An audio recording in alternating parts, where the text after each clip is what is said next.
কারণ আমরা কাকে পিটাবো, কাকে লাঠি দেখাবো? এরা তো আমাদের মানুষ এবং তারা আমাকে ওয়াদা দিয়েছেন, তারা আমাকে কমিটমেন্ট দিয়েছেন, তারা সবাই এখানে আসবেন।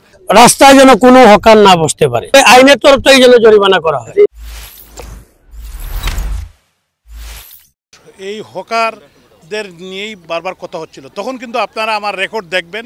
আমি বলেছিলাম যে উইন উইন সিচুয়েশন, আমরা তাদেরকে একটা ব্যবস্থা করে তাদেরকে, কারণ এরা তো আমাদের সিলেটের মানুষ, সিলেটের মানুষ না থাকলেও এরা কিন্তু বাংলাদেশের মানুষ, আমাদের ভাই বিরাদর আত্মীয় স্বজন। এরা গরিব, এরা এই কাজ করেই তাদের পরিবার পালে, এটাও আমাদের কিন্তু সমাজের দায়িত্ব।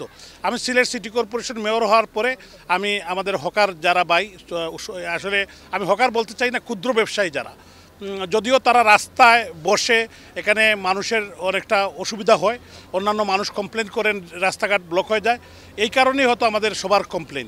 তো আমি মনে করি যে তাদেরকে, এই ক্ষুদ্র ব্যবসায়ীদেরকে, এখানে একটি প্রায় আমাদের প্রায় 10 একর জায়গা আছে এখানে আমরা প্রায় 9টি ভাগে বিভক্ত করে, আমাদের চিফ ইঞ্জিনিয়ার সাহেব, সিও সাহেব এখানে আছেন, যে আমরা টেন্ডার করেছি এবং টেন্ডার পাওয়া গেছে। তারা 9টি গ্রুপ তারা কাজ করছে এবং কাজ আশা করি কতদিনের ভিতরে শেষ হবে?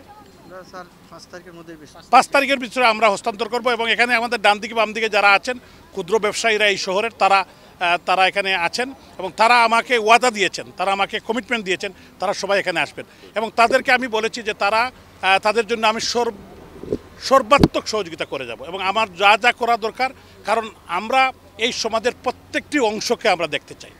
কারণ আমি নির্বাচিত ভোটে, আমি কিন্তু ধনী লোকেরও ভোটে নির্বাচিত প্রতিনিধি, আবার যারা গরিব মানুষ তারাও আমাকে ভোট দিয়েছে। এজন্য আমরা একটা উইন উইন সিচুয়েশন থেকে আমরা সিলেটকে ক্লিন, গ্রিন, স্মার্ট নগরী করতে চাই। মাননীয় প্রধানমন্ত্রী, জাতির জনকের সুযোগ্য কন্যা রাষ্ট্রনায়ক শেখ হাসিনা আমাকে বলেই দিয়েছেন, শুধু আমাকে নয়, প্রত্যেক জনপ্রতিনিধিকে বলেছেন, তোমরা নির্বাচিত প্রতিনিধি, তোমরা গরিব মানুষের প্রতি একটু সদয় হবা। গত কিছুদিন পরে আপনারা জানেন যে গণভবনে একটি আমাদের প্রোগ্রাম ছিল, সেখানে উনি অ্যাড্রেস করেছেন, বলেছেন যে গরিব মানুষের দিকে সবাই নজর দিবা। আমরা পুলিশ দিয়ে, অনেকেই আমাকে অ্যাডভাইস করেন, অনেকেই আমাকে বলেন পুলিশ দিয়ে এগুলো উঠিয়ে দেওয়ার জন্য, এটা কোনো স্থায়ী সমাধান নয়। কারণ আমরা কাকে পিটাবো, কাকে লাঠি দেখাবো? এরা তো আমাদের মানুষ, এরা তো আমরার মানুষ। তো এদের সাথে কথা বলেই, কারণ এদেরকে পুনর্বাসনের ব্যবস্থা করতে হবে, তখনই হবে এটা স্থায়ী সমাধান। কারণ আমরা যদি আমাদের নিজেদের মধ্যে আলোচনার ভিত্তিতে, এবং আমাদের সিটি কর্পোরেশনের সম্মানিত কাউন্সিলর, আমাদের সিও সাহেব, চিফ ইঞ্জিনিয়ার সাহেব সহ আমাদের যারা প্রশাসনিক কর্মকর্তা, everybody is active on it, সবাই কাজ করছে সিনসিয়ারলি, আমাদের ইঞ্জিনিয়ার টিমও কাজ করছে। তবে ইনশাল্লাহ আমি মনে করি আমরা সুফল পাবো এবং আমরা এদেরকে আমি এই মুহূর্তে যেটা আমি বুঝতেছি, যেটা হলো আমার থেকে দে আর ভেরি অ্যাক্টিভ, তারা এখানে আসতেই চায়। সো ইনশাল্লাহ আমরা এটা আমাদেরকে একটা পুনর্বাসন করে দেওয়া হয় সুন্দর মতো। আমরা যেন ডাইল ভাত খাই, আমরা মাংসের দরকার নাই ভাই। আমরা যদি ডাইল ভাত খাই গেলে বাঁচতে পারি। আমার হকাররা অল্প রুজি করে আমাদের বাচ্চা কাচ্চাদের নিয়ে স্কুলে লেখাপড়া করাইতে পারি। আমরা রাস্তায় এই পুলিশের মায়ের, পাবলিকের মায়ের, কত ধরনের নির্যাতন, আমরা এই নির্যাতন মানে অপারক হয়ে আমরা কি করব, পেটের দায়িত্ব রাস্তা বসে।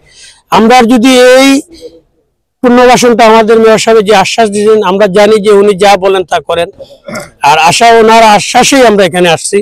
এবং আগামী 10-15 দিনের ভিতরে এখানে কাজ শেষ হওয়ার পরে সর্বস্তরে হকার, দলমত নির্বিশেষে এখানে আমরা চলে আসবো। যদি এখানে রাস্তাঘাট থাকে তাহলে এখানেও হবে।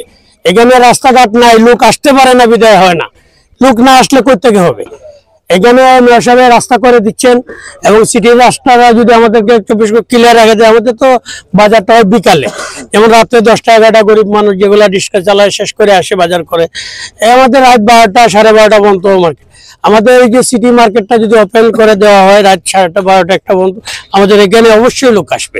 মধ্যবর্তী লোকগুলা তো আমাদের এখানেই বাজার করে।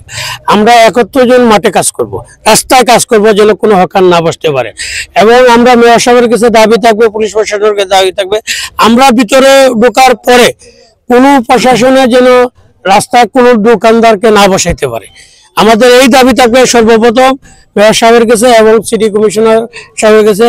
আমাদের সর্বোচ্চ দাবি হলো এইটা, আমরা যখন ভিতরে ঢোকার পরে রাস্তায় যেন কোনো হকার না বসতে পারে। যদি বসে, আমাদের তরফ থেকে ওদেরকে ধরে এনে জরিমানা করা হবে, আইনের তরফ থেকে যেন জরিমানা করা হয়। আমার কথা হলো, আমরা যখন পুনর্বাসিত হব তাহলে আমাদের রাস্তা বসার প্রয়োজন মনে করি না। আর যদি রাস্তায় থাকে তাহলে তো ওই মানুষগুলা ভিতরে ঢুকবে না। আর আমরা এখানে আশা করি আপনাদের মারফতে আমরা সিলেট জনসাধারণের কাছে সর্বোচ্চ জনগণের কাছে এটাই বলতে চাই, এই মার্কেটে ঢোকার পরে গরুর মাংস, খাসির মাংস, মুরগি, মাছ, বিভিন্ন কাপড়ের আইটেম, একবারে যা যা আছে নিত্য প্রয়োজনীয় সব জিনিস এখানে পাবে। সে বাইরে যাওয়া লাগবে না, এই মার্কেটে ঢোকার পরে এখান থেকে সবকিছু অল্প দামে কিনে নিয়ে যেতে পারবে।